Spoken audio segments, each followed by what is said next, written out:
okujaguza amazalibwa ga Yesu Kristo okwetooloola ensi kutambudde bulungi nga bakkiriza basoose mu masinzizo. Yazalibwa mu kisibo eky'ente ebeserekemu ey'omusetuku omulokozi. Ku Canaanland ku kanisa eya House of Prayer Ministries International abakkiriza basoose mu ttendo nga bagumidde ekire ky'enkuba. Okusinga ffeeza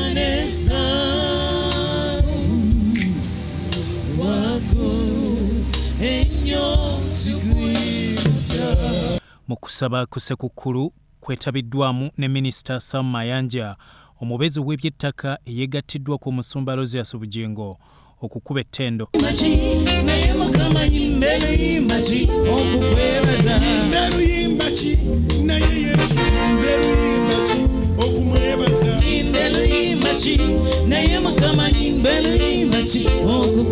Minisita Mayanja annyonnyodde abakkiriza ebikwata ku ttaka nga tewali alina buyinza kukugoba. Directive ya President ya 28 February 2022 egamba nti court order egoba w'ekibanja ku ttaka esooka kuyitawa wa RDC ne Security Committee ya district nejja neba approved by Minister of Lands. So bwembanga si approve an eviction oba olina court order oba tolina eyo court order banfu ekitegeeza nti as we stand now buli muntu yenna alina security of occupancy. Minisita Mayanja yeebazizza President Museveni okuleeta amateeka agakuuma abantu ku ttaka.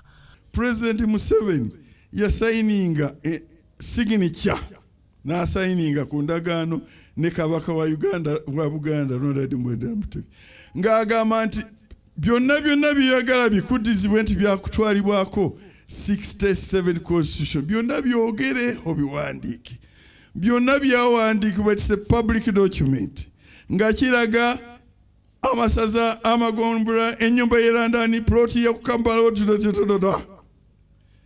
ne wabaawo clause egamba nti endagaano eno ejja kufugibwa the laws of Uganda. Ate ekyokubiri President ajja kusaawa akakiiko to oversee the implementation. So akakiiko President ayinza kassa okujjako nga endagaano econforminga to the laws of Uganda. Omusumba Rosias Bugingo w'ekkanisa ya House of Prayer Ministries International asiimye Minisita Mayanja okuwaayo obudde ne bamusabira Katonda mwongere obukuumi.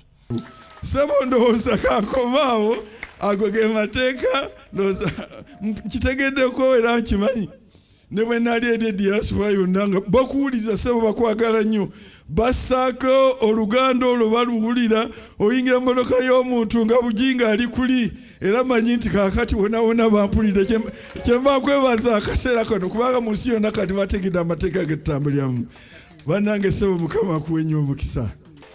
Kale muyimuse emikono tumusabire Katonda affe omulungi nannyini kisa Honorable Minister ate oluganda tumusabira kubanga abantu abo baevictinga bantu abataddemu ssente zaabwe abantu abagoba abalala nga nabo bateekamu ssente zaabwe naye nga bano baba bakulaakulana balina ate okukkakkanya abalala n'olwekyo bajja muteekako olukongoolo.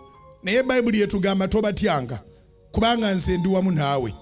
Era twebaza ow'ekitiibwa President ow'eggwanga lino His Excellency Yoweri Kaguta Museveni olw'okulondanga baminisita abatya Katonda. Okusaba okwa Vision Night nga 31 December ku Canaanland kubulako ennaku 5 zokka era buli omu Omusumba Bugingo amuyise. Ennaku z'omwezi 31 December sebo Minister Honorable Minister Mayanja nga 31 December tenti zino zonna tuzijjawo ne tutereezaawo we tuteeka olukuŋŋaana kubanga twebaza Katonda nti mu Uganda era constitution y'obadde yogerako ya 95 yatuwa eddembe ly'okusinza. Sebifo bingi babirimu okusinza ne wano tubeerawo ne kye tuyita Vision Night. Vision Night omuntu aba n'ekitabo kye bwe kiti nga mwatadde ebirooto bye ebya next year ebirooto bya 2026 so tujja kubeera mu vision night wano Mukama yatuwa omulamwa gugamba nti be still. Psalms 46 verse 10 be still. Mukama agamba gwe sirika busirisi alyoka akulage nti ye Katonda agulumiza erinnya lye mu nsi ne mawanga gonna. Gwe mulamba gwe tugenda okuŋŋaanirako ntwala omukisa guno okwaniriza mu vision night eba ya ssaawa 24 etandika ku makya ku 12 neetuyisa mu 2:24 neetuyingiza mu 2:25 ne tuvaawo ku 12 zoono yagalirako okujja zoono ojjirako neffe tujja kubaawo. Byatumwebaze Godfrey akwita mu vision night nga 3 Desemba ku Canaan Land.